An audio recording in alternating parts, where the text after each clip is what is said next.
Thank you, Antonio, and welcome. I'm honored to address you as the chair of the CUNA Board of Directors. And how exciting to be joining you virtually, reaching every corner of our great nation, advocating for America's credit unions. On this board, I serve with a group of amazing colleagues, each who are elected by credit unions and leagues across the nation. These individuals care deeply about the credit union cause and keeping credit unions in this movement relevant for generations to come. Thank you for the trust that you've placed in us as leaders of the credit union movement. To my fellow board members, it's an honor, pleasure, and absolute delight to serve with you. And thank you for the trust that you've placed in me as your chair.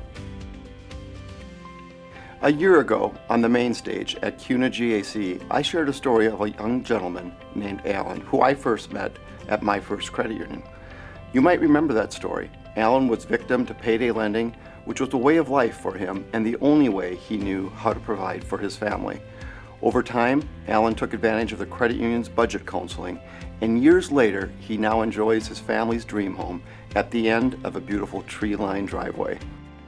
While the sense of pride for Alan is obvious, I'm also proud that a credit union stood alongside of Alan through this entire journey towards financial stability. 2020 provided no shortage of opportunities to write those next credit union stories, and yet we recognize this is the work of credit unions. And it's our structure that enables credit unions to place members' needs first. That structure motivates us to put people before profits. In 2020, credit unions across America demonstrated time and time again how to cooperatively generate and deliver real, tangible value to the members that they serve. You've exercised your storytelling power like never before, and something tells me you're on a roll. From the countless calls and emails you've sent to the headlines that you've captured locally, more people and small businesses are experiencing the credit union difference. And our work is not done. 2020 taught us that we can do more, faster, and in ways that are different and relevant to the needs of tomorrow's marketplace. 2020 also brought us back in touch with what's really important to the fabric of our families, our communities, and our nation. And that's each other. People. That's the business credit unions are in, the people helping people business.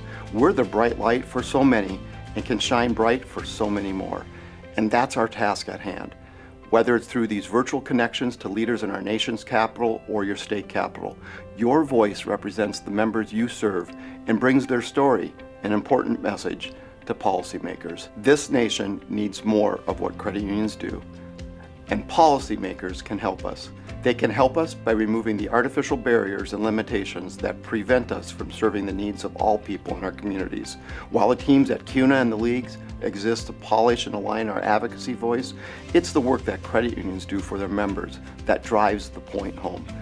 Together, we have forged strong relationships with many legislators and regulators, and we've made great progress in helping them understand the credit union difference and the importance of maintaining and leveraging our not-for-profit tax status.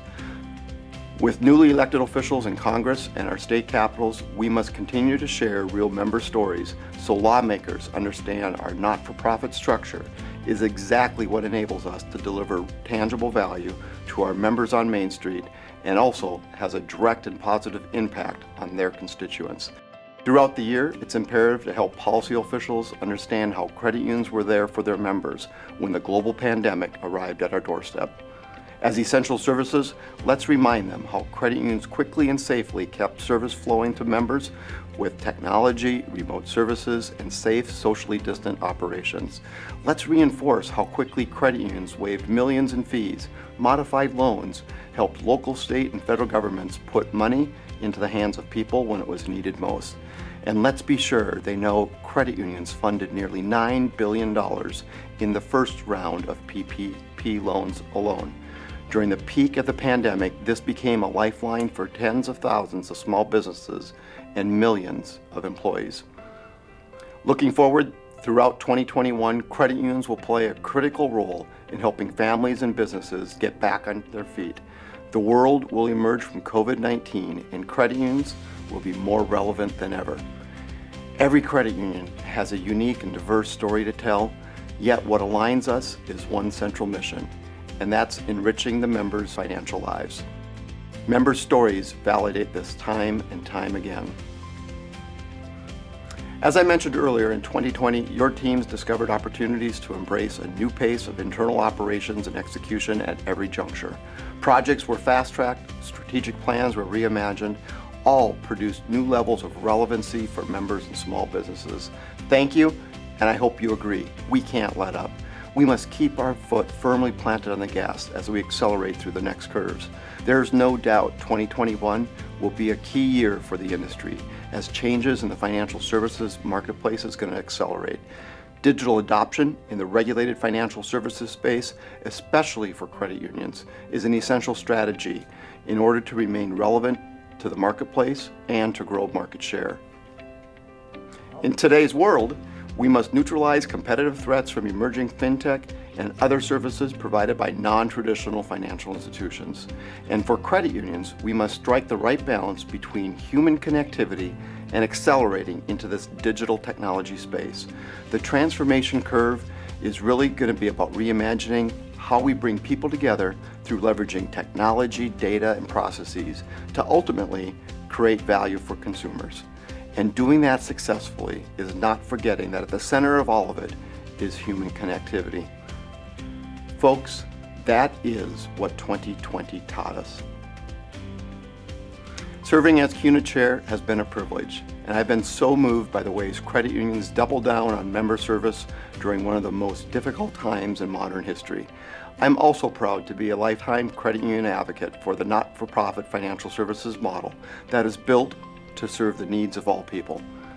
Thank you for joining me in our continued quest to share the real member stories and how you make a positive difference in people's lives. Keep doing what you're doing. Keep leaning in with your members, your leagues, and CUNA.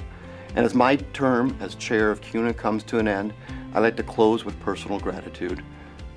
First, thanks to the Board of Directors of the Northwest Credit Union Association, the members we serve, and my amazing team at home. Their unwavering support has enabled me to serve as CUNA's board chair. Thank you to Team CUNA for all their hard work through the year and for this outstanding virtual conference. And to the CUNA board for your support. I'm confident that our newly elected board chair will continue to build upon the rich tradition of positively advancing the credit union movement. And finally, my heartfelt appreciation to all credit union people across the country who work tirelessly every day to serve your members. While I prepare to hand over the gavel, I'm confident the work that we've embarked upon will continue. And I leave you with this one closing thought. Remember, it is only us and our members who can do best by telling the credit union story. No one else is going to do it for us. Thank you.